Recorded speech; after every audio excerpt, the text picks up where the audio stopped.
Blues are going to host the Super Rugby final, folks, next week against the Crusaders at Eden Park after scraping by against the Brumbies, 20 points to 19. Game of two halves is cliche, but it's true. We'll go through some key events and stats. You guys can let me know your thoughts on this one.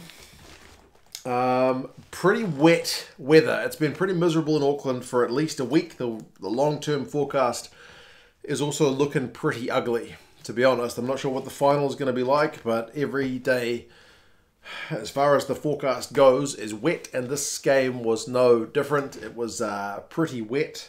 But despite that, the first half was actually, from the Blues anyway, was pretty slick, although it was the Brumbies who started us off